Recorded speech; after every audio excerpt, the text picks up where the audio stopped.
Hello everyone. Continue करते हैं हम लोग अपनी डिस्कशन को। हम लोग बात कर रहे थे कि बैंक के पास या बैंक के सामने लाइबिलिटी क्या होती है। डिमांड लाइबिलिटीज़ के बारे में हमने जान लिया था। अब बात करते हैं टाइम लाइबिलिटीज़ के बारे में। टाइम लाइबिलिटीज़ का मतलब क्या है? श्रेया, वो चीज़ याद है पॉइंट नंबर 2 और पॉइंट नंबर 3? बैंक दूसरे पॉइंट में क्या कह रहा था कि सॉरी सर, मैम, हम आपको पैसा नहीं दे सकते, आपका पैसा है माना, लेकिन आपकी और हमारी सहमति से उस पैसे को लॉक कर दिया गया है कुछ टाइम के लिए। इतने इतने टाइम के बाद आना तो मिल जाएगा। तीसरा ऑप्शन एक और था। बैंक कहता है मैम देखो, आपका ही पैसा है, सर आपका ही पैसा है, निकाल लो उसे, कोई भी दिक्कत नहीं है, लेकिन इस डेट से पहले अगर निकालोगे तो क्या कटेगा? हाँ, पेनल्टी लगेगी। और उतना पैसा शायद से जितना हमारे बीच में डील हुई थी मिलना चाहिए, उतना शायद से ना मिल पाए। ठीक है। तो टाइम लाइबिलिटीज ऑप्शन नंबर 2 और ऑप्शन नंबर 3 जो मैंने हिंदी में लिखवाए थे वही हैं कंबाइंड फॉर्म से। अब देखो, टाइम लाइबिलिटीज में आपको मैं एक चीज़ बता देता हूँ। कभी भी आपसे कोई ये पूछे, ये मैंने बहुत बेसिक क्वेश्चन एक बार ही देखा था, तब मैं इकोनॉमिक्स के बारे में कुछ भी नहीं जानता था, मैंने जस्ट प्रिपरेशन स्टार्ट करी थी अपनी। और मैंने गलती कर रखी है इस बार इस क्वेश्चन में, और ये मैंने अक्सर टेस्ट सीरीज वगैरह के अंदर देख रखा है। क्या? एक स्टेटमेंट देता हूँ मैं आपको, आप मुझे बताना टाइम लाइबिलिटीज क्या विड्रॉएबल है?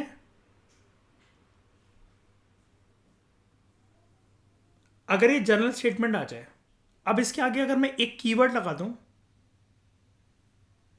ऑल आर विड्रॉएबल, नहीं, बस बस ये कीवर्ड है। ठीक है, मैंने इसमें काफ़ी बार गलती करी हुई है, 3 से 4 क्वेश्चंस मुझे बहुत अच्छे से याद है।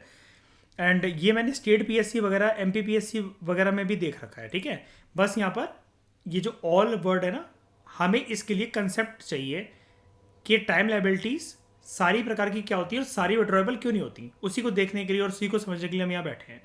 तो ये वो लाइबिलिटीज हैं बैंक की विच बैंक्स हैव टू पे आफ्टर स्पेसिफिक टाइम पीरियड। यानी कि हम इसको क्या कहते हैं, आप कभी भी ना specific time period word use मत करा करो इकोनॉमिक्स में। आप क्या बोला करो उसको?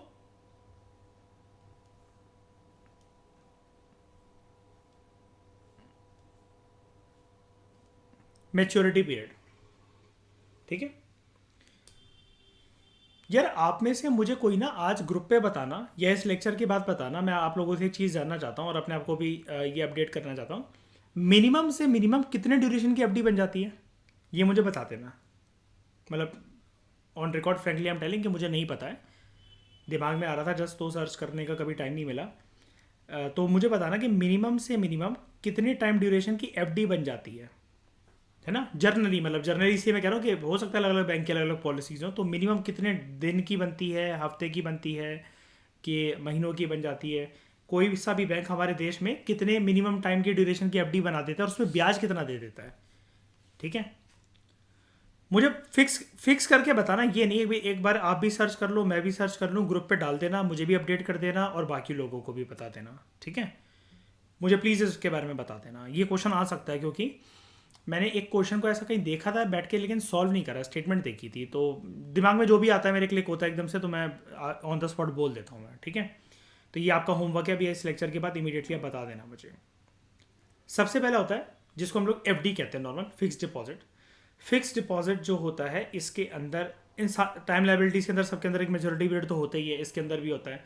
लेकिन अगर मैं आपसे पूछूं कि फिक्स डिपॉजिट और कैश सर्टिफिकेट्स दोनों हमने पढ़े थे, सबसे पहले मुझे बताओ इनमें से इंटरेस्ट किसके ऊपर ज़्यादा मिलता है आपको? कैश सर्टिफिकेट के ऊपर। ठीक है, और ये मैंने आपको बताया भी था, आपके लिए न्यू चीज़ है, हमने उसके अंदर डिमांड लाइबिलिटीज़ के अंदर इसको करा था प्रीवियस लेक्चर में।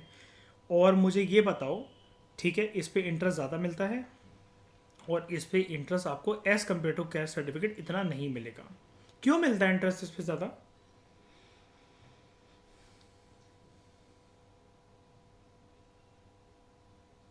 You cannot withdraw it with in the, yes, जब वो ओवर हो जाएगा तभी आप उसको विड्रॉ कर सकते हो, लेकिन एफडी का विड्रॉएबल है। यस, कैसे? और विड्रॉ करने के टाइम पर कुछ पेनल्टी लगेगी, वही पेनल्टी जिसको कहते हैं बैंक की भाषा में, है ना? कैश सर्टिफिकेट में कोई पेनल्टी का प्रावधान है? कोई प्रावधान है? नहीं हो सकता, पॉसिबल है। मैच्योर होने के बाद ये तो पेनल्टी लगेगी क्या जैद? अच्छा मान लो का एक कॉन्सेप्ट अगर मैं आपको दूं, श्रेया, आप कैश डिपॉजिट आपका, कैश सर्टिफिकेट आपका सॉरी मैच्योर हो गया है, एंड मयूर जैद आप लोगों की एफडी मैच्योर हो गई है।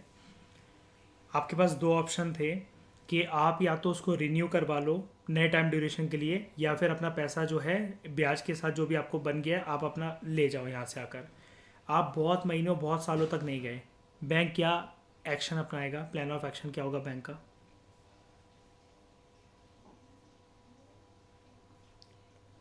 Very very good. ओवरड्यू होकर पड़ा रहेगा।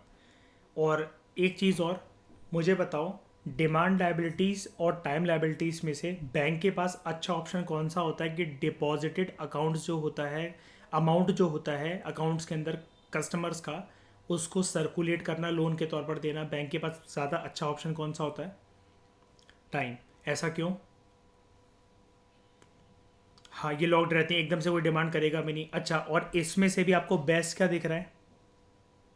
एफडी के कैश सर्टिफिकेट्स, कैश सर्टिफिकेट्स, ठीक है। तो थोड़ा सा ये मैं इसलिए पूछ रहा हूँ, दिमाग इससे खुलेगा, धीरे धीरे करके हैबिट में आओगे, कॉन्सेप्ट्स को अप्लाई करोगे। इकोनॉमिक्स क्योंकि ऐसी नहीं है कि आप सोचो उसको आपने पढ़ लिया, मुझे टेस्ट दे दिया, जिस ऑर्डर में ये लिखा हुआ था उसी ऑर्डर में मैंने आपको क्वेश्चन बना दिया, आप टॉप करके आप खुश हो रहे हो कि अब तो मेरा प्रीलिम्स क्लियर हो ही जाएगा। आपको कॉन्सेप्चुअल क्लैरिटी की एप्लीकेशन भी पता होनी चाहिए पेपर की, क्योंकि डिमांड है ये। अगर आप स्टेट पीएससी दे रहे हो तो मैं कहता आपसे आप रट्टा मार लो, 100% आपका क्लियर हो जाएगा। उसके बाद क्यूमुलेटिव एंड रिकरिंग डिपॉजिट, जो इकट्ठा होता रहता है और बार बार जो डिपॉजिट आते रहते हैं, ये भी ना टाइम लाइबिलिटीज के पार्ट होते हैं। पता है क्यों? आप कहोगे सर ये तो हमने ऊपर भी पढ़ा था, कहाँ गया ये क्यूमुलेटिव और रिकरिंग डिपॉजिट, है ना। अब यहाँ पर बेसिकली बात ये है कि क्यूमुलेटिव और रिकरिंग डिपॉजिट जो हैं, कभी कभार पर्सन इनको हो सकता है कि स्पेसिफिक टाइम पीरियड के लिए हाथ ना लगाए, तो उस पर क्या मिल जाएगा? और ऐसा होता है कि नहीं होता? साल के एंड में आप कभी भी चेक करना श्रेया, जैद, मयूर, आपको ना बैंक का आपके एक मैसेज आएगा कि आपने, क्योंकि इतने इतने पैसे आपने रखे हुए थे फाइनेंशियल ईयर से पहले, कि आपको इस पर इतना इंटरेस्ट मिला है, 800 रुपये, 1000 रुपये, 5000 रुपये, जो भी डले आपके उसमें क्रेडिट होते हैं। साल में ऐसा 2-3 बार पक्का आप मैसेज देखोगे, आप कभी कहीं ट्रैवल कर रहे हो, कुछ भी कर रहे हो, तो आपको लगता है यार ये फ्रॉड मैसेज क्या है यार, ये क्रेडिट आपके बैंक में क्रेडिट हुए हैं अमाउंट। फिर अगर आप उसको पूरा ओपन करो ना मैसेज को, और अगर आप चेक करो तो आपको पता लगता है कि अच्छा आपको ना आपके जो बैलेंस जो पड़ा हुआ था उस पर आपको ब्याज मिला है, बढ़ रहा है मतलब आपका पैसा। लेकिन ये सबसे वाहियात एंड फुद्दू तरीका होता है पैसा बढ़ाने का, कि बैंक में आपने रखा हुआ है। इससे बढ़िया तो सेकंड बेस्ट ऑप्शन फिर एफडी है, और एफडी भी इन्फ्लेशन को क्योंकि बीट नहीं कर पाती है, तो उसके लिए कहते हैं, एनालिस्ट का कहना है, इकोनॉमिस्ट का कहना है कि लोगों को अच्छे म्यूचुअल फंड्स के अंदर या स्टॉक्स के अंदर जो है अपना पैसा इन्वेस्ट करना चाहिए लंबे समय के अंदर, ठीक है। उसके बाद time liabilities portion of saving bank account. Saving bank account में वैसे भी आपको पता है कि आपकी विड्रॉल लिमिट होती है, आप एक हद से ज़्यादा विड्रॉ नहीं कर सकते पैसे। सैलरीड अकाउंट पर्सनस का ये अकाउंट होता है, हमने डिस्कस करा था। इस पे एक अच्छी बात होती है कि आपको जो इंटरेस्ट है वो ज़्यादा मिल जाता है, जबकि करंट अकाउंट पे ऐसा कुछ होता नहीं है ना, आपको इंटरेस्ट जो है वो अच्छा खासा मिल जाता है यहाँ पर।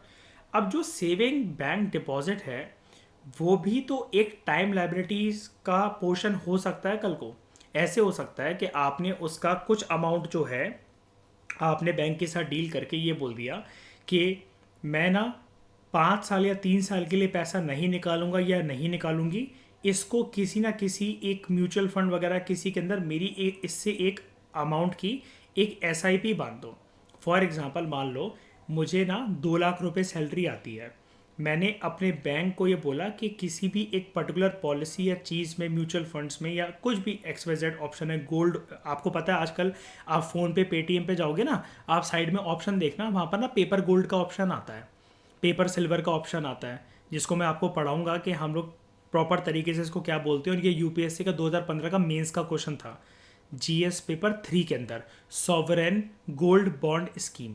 ठीक है, अब गोल्ड के जो बॉन्ड्स होते हैं आप उसके अंदर पैसा डाल सकते हो, जिसमें आप घर पे तिजोरी में अपना गोल्ड नहीं रख रहे, सोना नहीं रख रहे, लेकिन उतने ही कैरेट का उसका कुछ पार्ट 0.001% कैरेट या जो भी हो गया आपने उसको बाय कर लिया, तो आपने उसकी एसआईपी बनवा ली कि जो आपके जो ये सेविंग बैंक डिपॉजिट्स हैं आप इसमें वैसे भी मिनिमम विड्रॉल ही कर सकते थे, इंटरेस्ट आपको अच्छा खासा मिल रहा है, तो आपके पास 2 लाख रुपए फॉर एग्जांपल आ रहे हैं, तो आपने एक पॉलिसी के तहत अपना जो पैसा है वो कुछ इस प्रकार से एलोकेट कर रखा है कि 25,000 मेरे हर महीने को इस पॉलिसी में, इस स्कीम में, इस गोल्ड में या म्यूचुअल फंड में अपने आप एलोकेट हो जाए, और ये ऐसा लगातार 3 साल तक होता ही रहे। अगर मान लो कि हम सारे के सारे लोग सरकारी कर्मचारी हैं, सरकारी कर्मचारियों को पॉलिसी होती है, पॉलिसी नहीं सॉरी एक्ट होते हैं, हमें रूल्स के तहत लबासना में हर जगह पर बताया जाता है when you become a civil servant आप ट्रेडिंग नहीं कर सकते, आपकी सर्विस चली जाएगी, वरना आप इन्वेस्टमेंट्स कर सकते हो। अब आपने अगर सैलरी हम लोगों को मान लो कि 1,25,000 मिल रही है और हमने उसमें 5-5 हज़ार की ऐसे एसआईपी करवा दी अपने सेविंग बैंक डिपॉजिट से, तो ये एक प्रकार की टाइम लाइबिलिटीज ही तो हो गई है। 3 साल के लिए लगातार डलवाते जा रहे हो, डलवाते जा रहे हो, डलवाते जा रहे हो, तो जितना आपने डिपॉजिट करा होगा तो उससे तो ज़्यादा ही आपको इंटरेस्ट जो है इस सब पे मिल जाएगा, राइट? बताओ, होगा?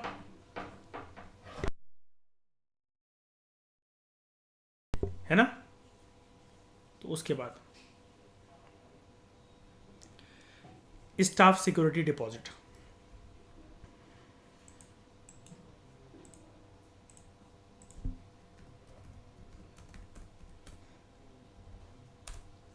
ये एक इंटरेस्टिंग चीज़ है।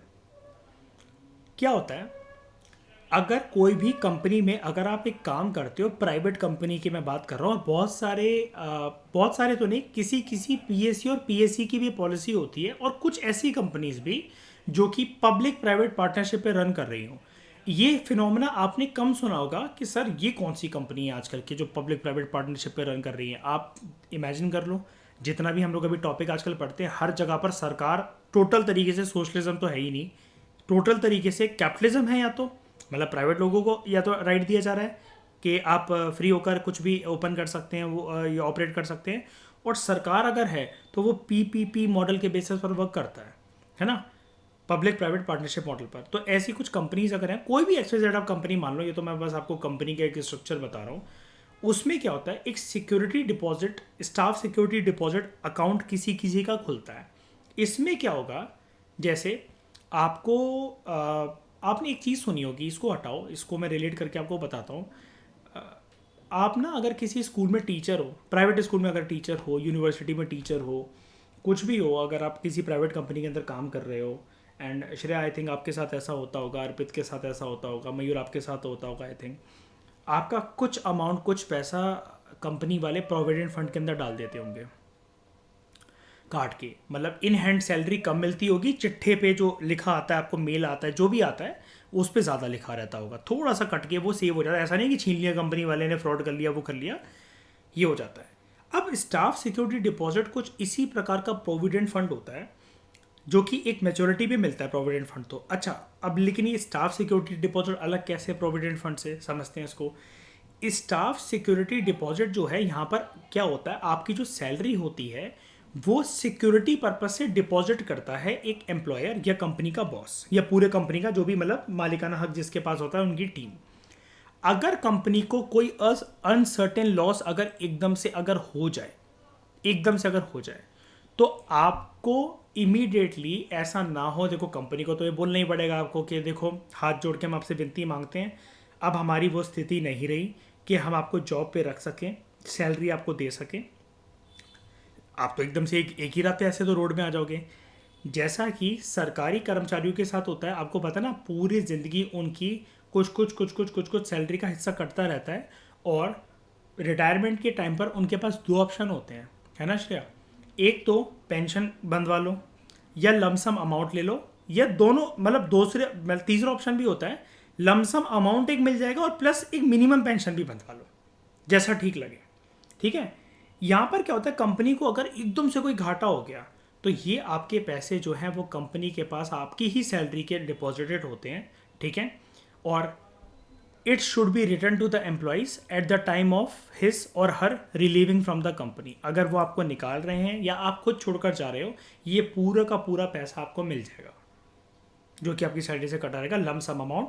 और अगर 5-6 साल 3 साल भी कोई टिक जाए ना किसी कंपनी में और आपकी अच्छी सैलरी हो, ये स्टाफ सिक्योरिटी डिपॉजिट अगर आप कंपनी छोड़ के भी जा रहे हो आपको खुश कर देगा।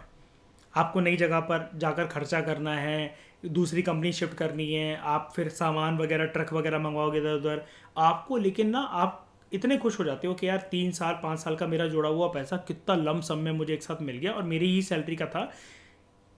अगर मैं घर के पिगी बैंक में भी इसको रखता या गुल्लक में डालता तो भी मतलब मैं थोड़ा थोड़ा निकालता रहता या निकालती रहती, लेकिन यहाँ पर जो आपको ये जो स्टाफ सिक्योरिटी डिपॉजिट जो मिलता है ये आपको एक लम सम अमाउंट मिल जाता है जब आप कंपनी को छोड़कर जाते हो या फिर कंपनी वालों की स्थिति नहीं रहती आपको रखने की।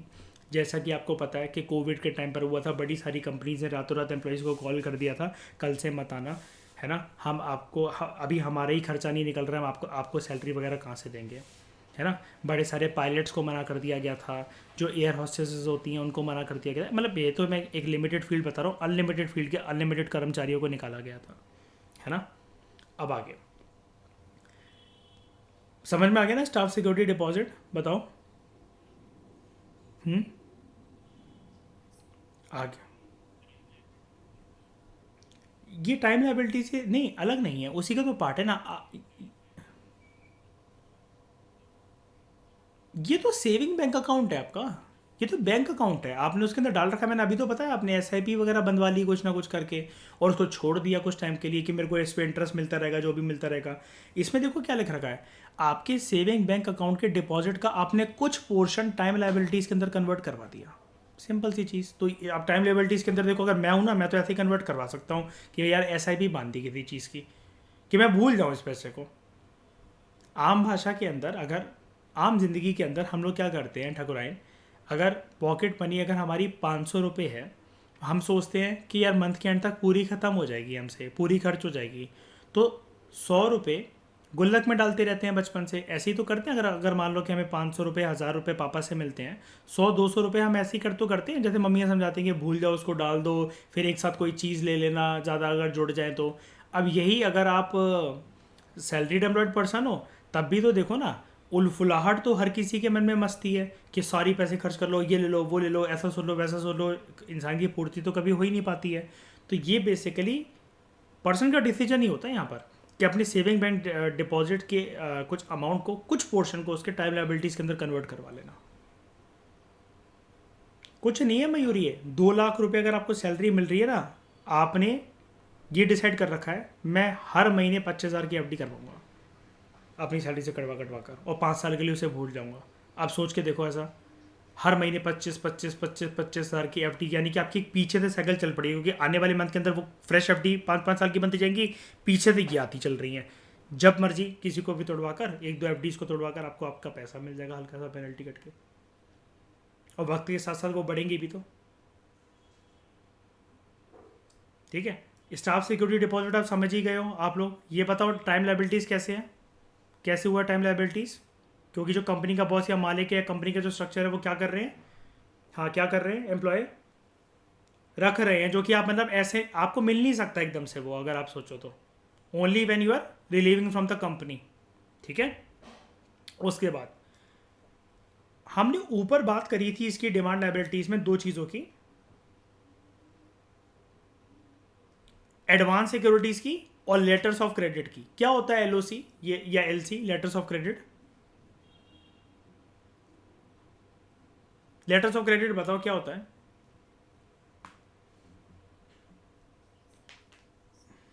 किस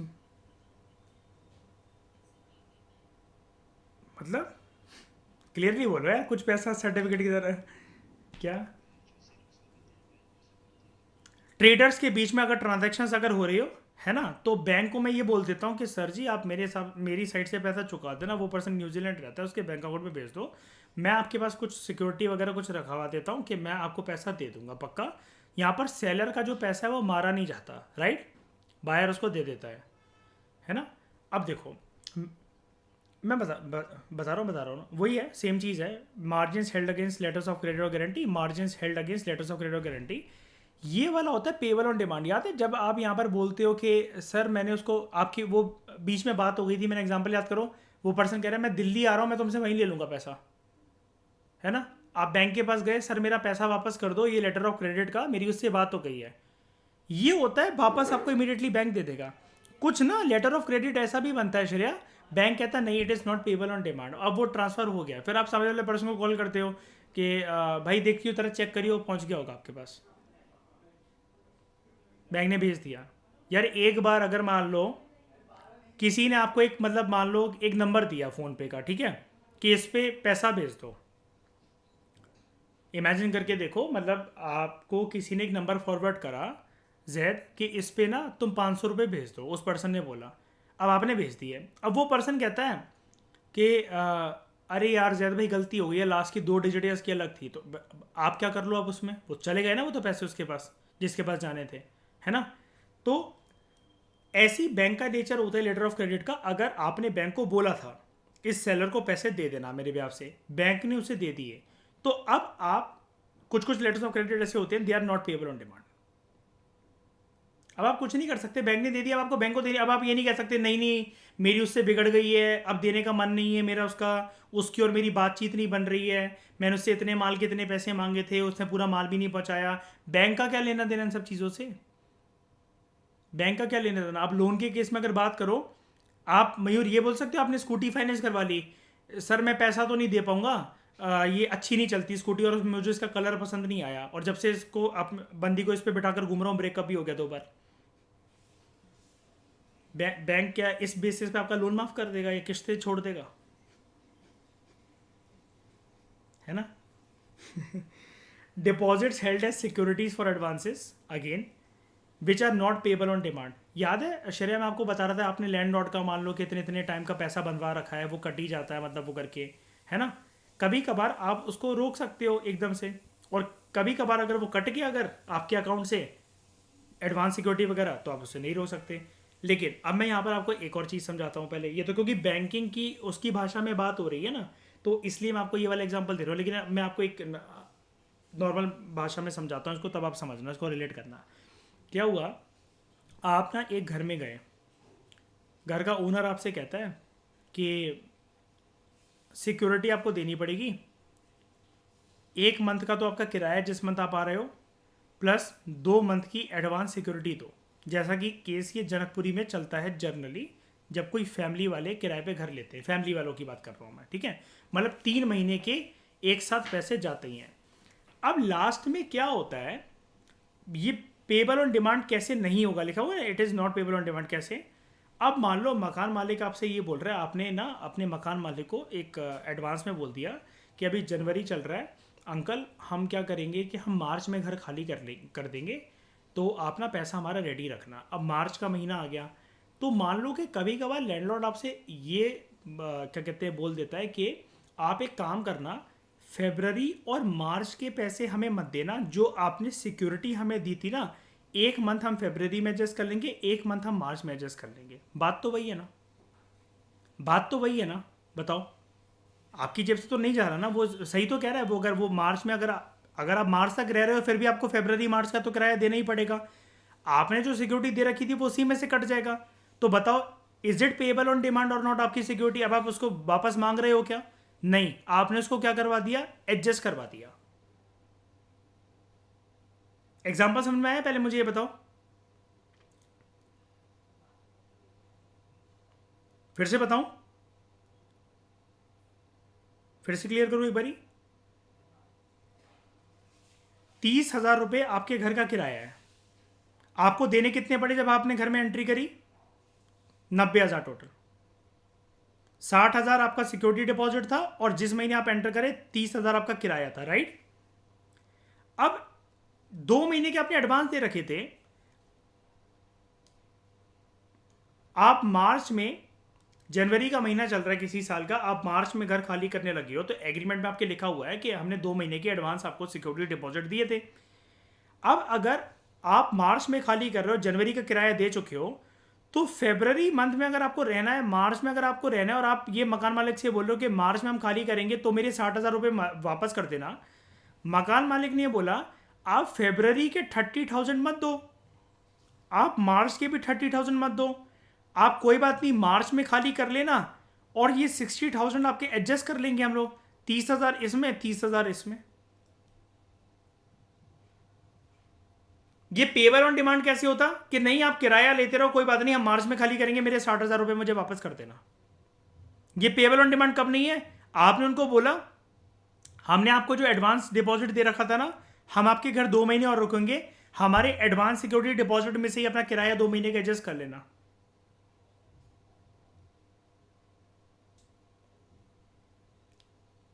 ऐसा होता है ना, ये सुना होगा, समझा होगा, देखा होगा अपनी ज़िंदगी में, इतना तो जानते होगे। लेकिन एक बात समझ में आ गई मैं जो समझाना चाह रहा हूँ, पेबल ऑन डिमांड और क्या चीज़ नहीं है पेबल ऑन डिमांड। आप है ना, आप दोनों चीज़ें कर सकते हो ना। जैसे और आपके दिमाग में आएगा कि सर फिर इसे टाइम लायबिलिटी क्यों बोला जा रहा है और उसको डिमांड लायबिलिटी में क्यों रखा गया था? Because deposits held as security for advances ये पेबल थे डिमांड के ऊपर, ठीक है। आप यहां पर वापस मांग रहे थे, यहां पर आप वापस नहीं मांग रहे हो, आपने उसको छोड़ दिया है।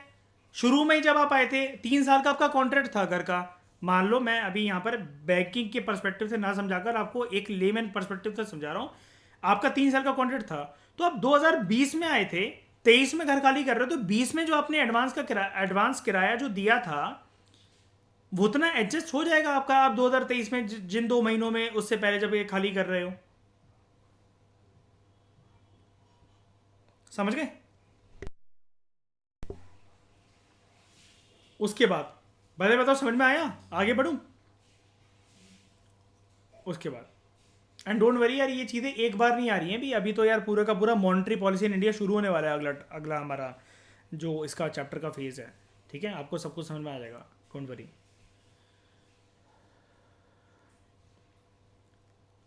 क्या था?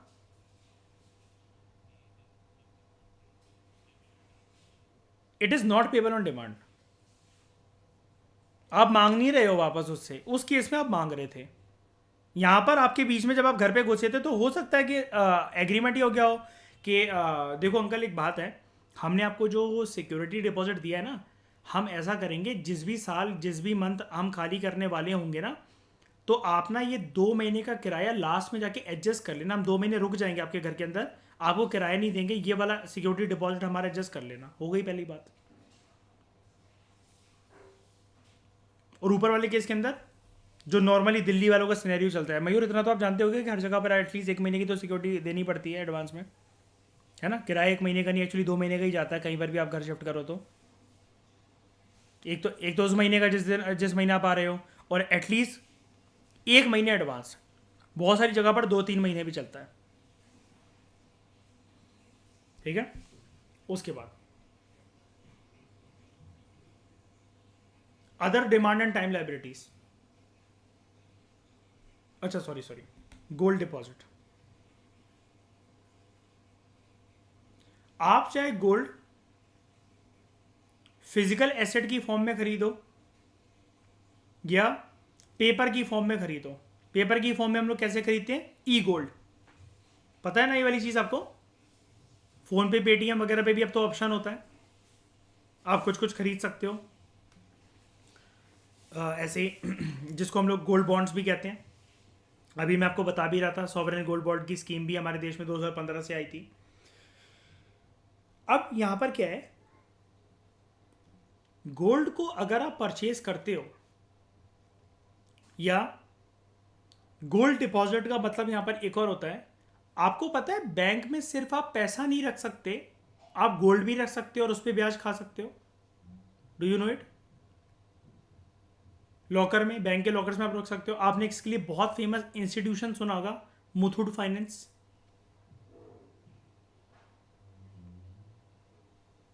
इसी के साथ डील करता है वो।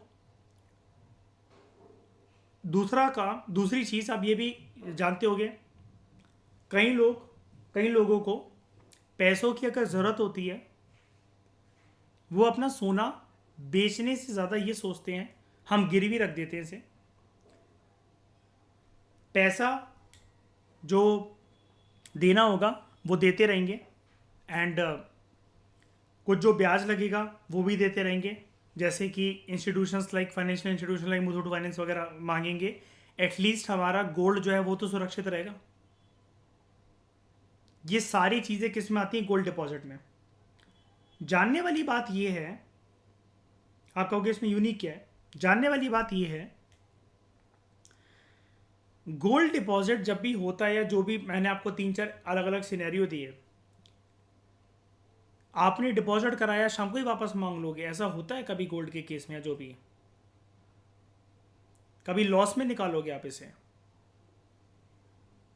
या गोल्ड अपना लिक्विडेट करवा दोगे? औरतें पता है ना अपना रुद्र रूप ले लेती हैं अगर उनका गोल्ड लिक्विडेट हो जाए तो, है ना श्रेया? अगर मान लो किसी का बैंक में गोल्ड पड़ा हुआ था और आपने ब्याज नहीं भरा, वो नहीं भरा, और घर पे खबर आई, कोई मर्द बोलते हुए आया कि उन्होंने तो पिघला दिया सोना, ये जनरली ये हमारे देश में भाषा यूज़ करी जाती है ना? गोल्ड मतलब लिक्विड। अब सच में थोड़ी ना पिघला दिया, गला दिया सोना, मतलब वो ये कहते हैं ना, यानी कि अब वो आपके हाथ से चला गया, वो आपका नहीं रहा।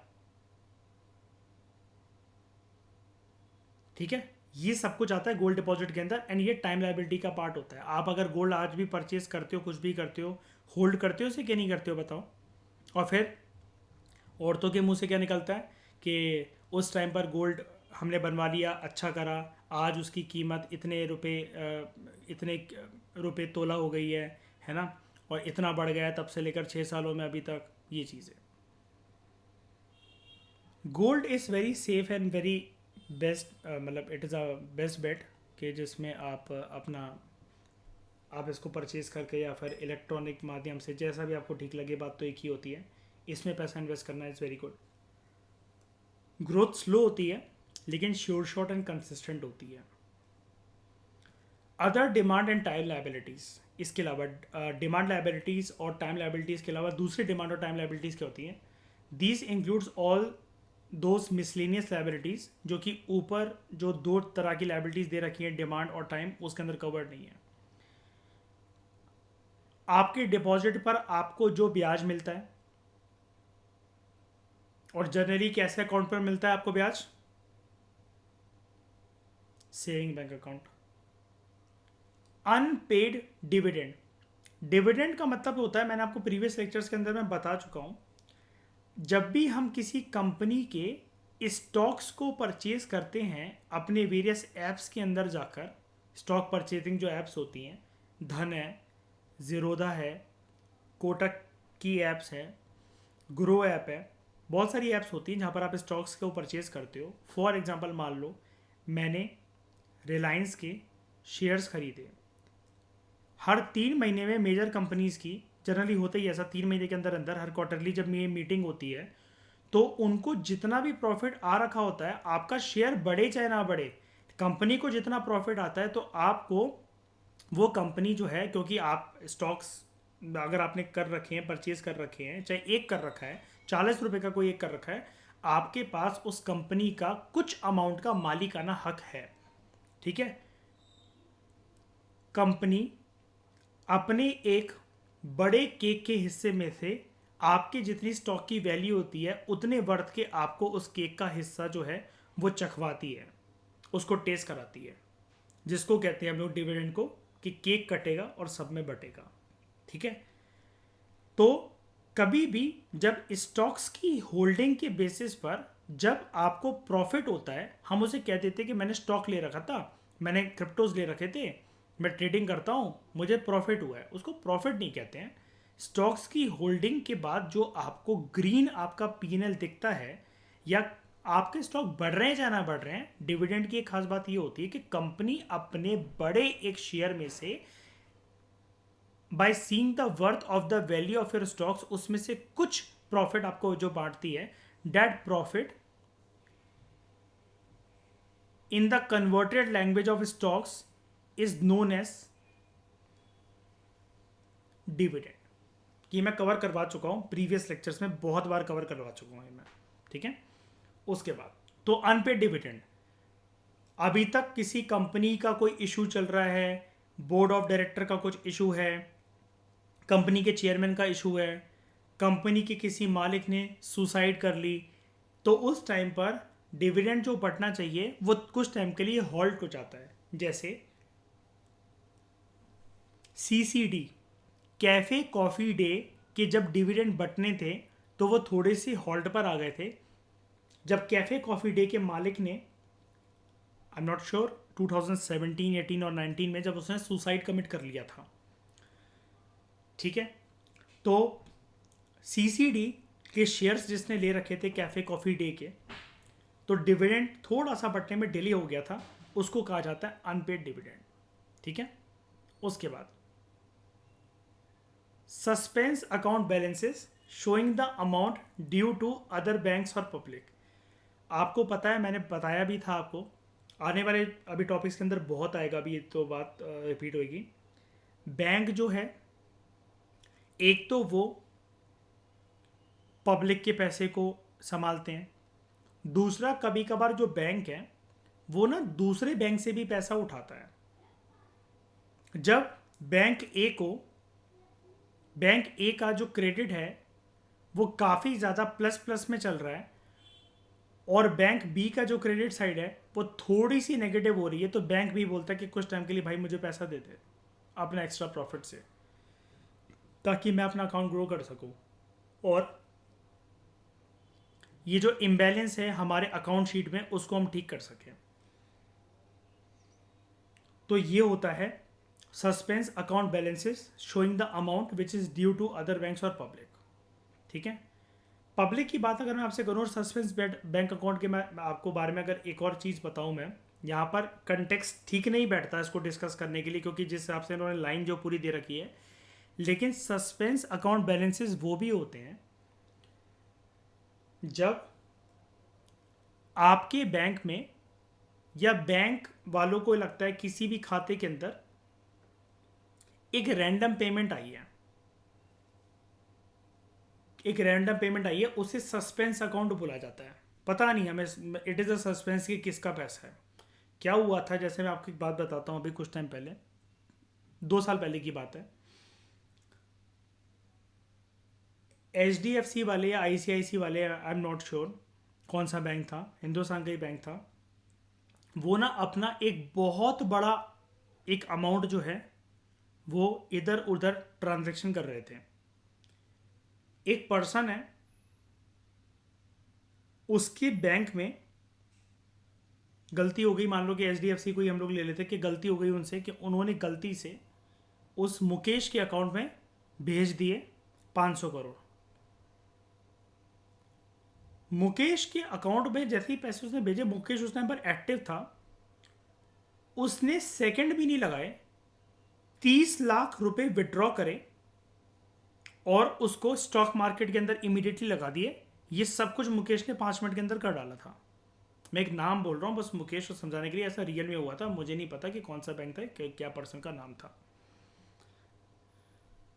ये ऐसी घटना लेकिन रियल हुई थी अभी 1-1.5 साल पहले। अब उसने इमीडिएटली पैसे निकाल लिए 30 लाख रुपए, कि पता नहीं किस क्या है, जल्दी फटाफट निकालो वो करके, तो 30 लाख ही हो पाए उससे विड्रॉ, और उसने एकदम से स्टॉक के अंदर लगा दिए और वो स्टॉक अगले ही दिन 5 लाख के प्रॉफिट में भी आ गए। अब एक बहुत बड़ा केस और बहुत बड़ी तिगड़म और कलेश जो है वो खड़ी हो गई इस बात के ऊपर कि HDFC ने वो 4.5 जो भी थे, मतलब 30 लाख को छोड़ के जितना अमाउंट था वो तो ले लिया वापस। जो 30 लाख थे वो भी वापस बैंक को मिलेंगे, लेकिन कैसे मिलेंगे, कब मिलेंगे, क्योंकि वो तो अब उसके उसके अंदर है, स्टॉक ऐप्स के अंदर है। और क्या वो जो 5 लाख उसने जो अर्न कर रखा है प्रॉफिट, क्या वो भी मिलेगा कि नहीं मिलेगा, ये इशू अभी भी पेंडिंग है एक, जिसका कोर्ट में केस चल रहा है और उसके स्टॉक्स की कीमत बढ़ती ही जा रही है। आई थिंक अभी तक तो 15 लाख हो गई होगी, 50% उसने रिटर्न निकाल लिया होगा।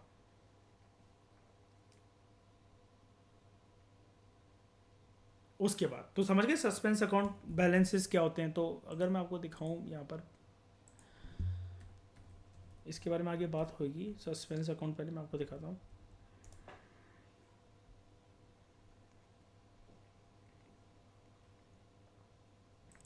तो ये वो वाला पैसा होता है जो कि ऐसे अकाउंट से आता है which is use temporarily to carry out doubtful entries and discrepancies. जिनका इनवैलिड अकाउंट नंबर वगैरह होता है, पैसा वहाँ से आया क्या नहीं आया, तो उसको सस्पेंस अकाउंट के अंदर डाला जाता है। अब जो सस्पेंस अकाउंट होता है तो बेसिकली एक तो पैसा आना, लेकिन इन्होंने लाइन यहाँ पर थोड़ी सी अजीबोगरीब लिख रखी है कि सस्पेंस अकाउंट तो ये होता है कि अननोन अकाउंट से कोई भी पैसा डिपॉजिट हो गया, लेकिन कह रहा है it is showing the amount which is due to other banks और पब्लिक, कि हो सकता है कि वो किसी एक बैंक को दूसरे बैंक को पैसा देना हो, या पब्लिक का डिपॉजिट वापस करना हो उसको किसी और को। तो यहाँ पर इन्होंने लैंग्वेज क्लियर नहीं रख रखी, लेकिन मैंने आपको सस्पेंस अकाउंट जो है वो बैलेंसेज वो पूरा समझा दिया। इसके दो मीनिंग है, एक तो बैंक ए के पास क्रेडिट है, बी के पास नहीं है, उसको पैसा देना। दूसरा मतलब इसका होता है कि अननोन नंबर, अननोन एक नाम से या कुछ भी करके पैसा आ गया, ठीक है। उसके बाद participation certificates issued to other banks, ये भी एक ऐसी ही चीज़ होती है जो कि मैंने आपको बताया ना, ये जो बैंक ए जिसके पास ज़्यादा थोड़े से पैसे होते हैं जो बी को वो दे देता है, तो इसके लिए जो इशू करा जाता है वो सर्टिफिकेट होते हैं पार्टिसिपेशन सर्टिफिकेट। कंफ्यूज मत हो जाना बिल्कुल भी, कहीं आप कैश सर्टिफिकेट को पार्टिसिपेशन सर्टिफिकेट से कंफ्यूज कर दो। ये participation certificates bank to bank की इशू होते हैं, जबकि कैश सर्टिफिकेट्स जो कस्टमर्स होते हैं, कंज्यूमर्स होते हैं, उनके नाम पे इशू होते हैं। फिर कैश कोलेट्रल, कोलेट्रल क्या चीज़ होती है? जब भी आप कोई चीज़ को गिरवी रख सको, है ना, मानते हो ना इस चीज़ को, जब भी आप किसी चीज़ को गिरवी रख सकते हो। कैश कोलेट्रल आप इसी के कंटेक्स्ट में लाकर समझ सकते हो। आपने अपने गोल्ड को लिक्विडेट होने से बचाने के लिए पैसा जो है वो रखवा दिया। कैश कोलेट्रल वैसे ना वेक टर्म होती है, पता है क्यों? यार एक बात बताओ, जिसके पास कैश हो गई तो फिर गिरवी कैश को ही क्यों रख रहा है? हमें तो कैश चाहिए होता है ना, उसके बदले कुछ गिरवी रखते हैं ना हम, है ना। ये वेग टर्म है वैसे, लेकिन ये पता है किस लिए यूज़ करी जाती है? कि आपको पैसा देना था, बैंक का ब्याज देना है, कुछ बचा हुआ है, कुछ भी है, मतलब एक्स वाई जेड कोई चीज़, या फिर आप मान लो कि बैंक वालों के बहुत टाइम तक फ़ोन आते रहे आपके पास कि मैडम देखो आपने सर 5 महीने से जो है ये इसका भरा नहीं है ब्याज वगैरह, हम आपका फिर सोना पिघला देंगे, तो आप फिर हमसे मत बोलना। तो आप जो है वो बैंक के मैनेजर के साथ जाकर बात कर रहा है कि सर देखो ऐसा है, मैं 10,000 रुपये तो नहीं डलवा सकता हर महीने, मैं 2,500 5,000 करके डलवा दूंगा। तो सेटलमेंट हो जाता है बैंक के साथ। तो ना भी हो सेटलमेंट, आप सेटलमेंट के केस को बाहर में जानते हो एग्जाम्पल में मेरे, लेकिन जो है पैसा आप देकर अपनी चीज़ को छुड़वा सकते हो, बचवा सकते हो। उसके बाद total demand and time liabilities include, अगर आपको कोई पूछे ये DTL या फिर TDTL, ये क्या होता है? Demand liabilities, time liabilities plus other demand and time liabilities. एक होता है NDTL, net demand and time liabilities. आप DTL यानी कि 1+2+3, इसमें से बैंक के जो एसेट होते हैं जो दूसरे बैंकों के पास पड़े रहते हैं, कैसे? अभी मैंने एग्जांपल में आपको बताया ना, ये इसी बैंक का एक ही तो एसेट था एक्स्ट्रा जो प्रॉफिट जो कि बी के पास अभी पड़ा हुआ है, इसको इसमें से अगर आप माइनस कर दो तो आपके पास आ जाता है NDTL, net demand and time liabilities. ठीक है, एक बैंक के एसेट दूसरे बैंक के पास पड़े हुए हैं, ठीक है। यानी कुछ सिक्योरिटीज भी हो सकती हैं, कुछ बॉन्ड्स हो सकते हैं, कुछ भी हो सकता है ये। तो assets of the bank include क्या होता है भाई? एसेट्स बैंक के assets of the bank with other banks, bank ने किसी भी दूसरे बैंक को एडवांस दे रखा हो, बैंक ने किसी भी प्रकार की दूसरे बैंक में इन्वेस्टमेंट कर रखी हो, and money at call and short notice, immediately, मतलब जो पैसे की जो ट्रांजैक्शन लेन देन जो होती है इसको at call and short notice कहते हैं। इसके बारे में डोंट वरी, अभी सब कुछ आएगा आने वाले इस चैप्टर के अंदर जैसे हम प्रोसीड करेंगे, मॉनेटरी पॉलिसी वगैरह। कॉल एंड शॉर्ट नोटिस, आपको पता है ना, मैंने एक चीज़ बताई थी इनिशियली आपको, आई डोंट नो इस चैप्टर में बताई थी किसमें बताई थी, कि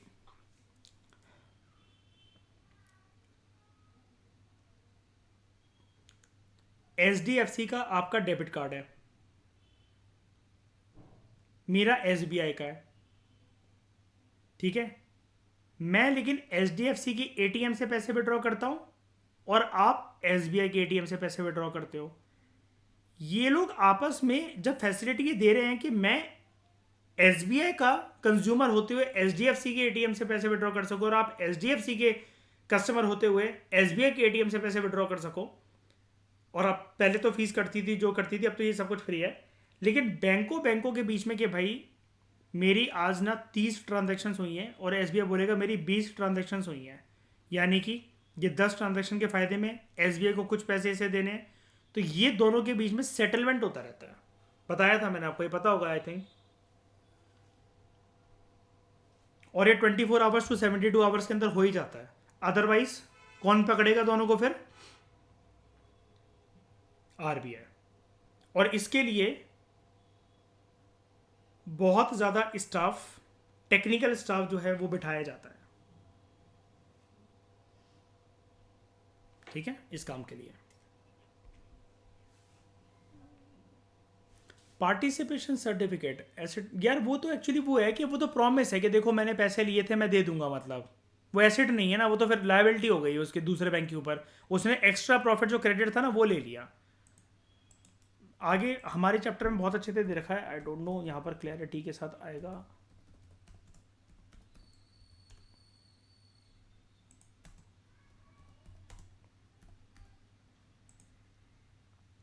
आगे ना देखो, सर्टिफिकेट्स ऑफ पार्टीशन या फिर पार्टीशन सर्टिफिकेट्स, ये अब एक नए फॉर्म ऑफ क्रेडिट इंस्ट्रूमेंट है जहाँ पर बैंक्स जो हैं they can raise funds from other banks. समझ गए?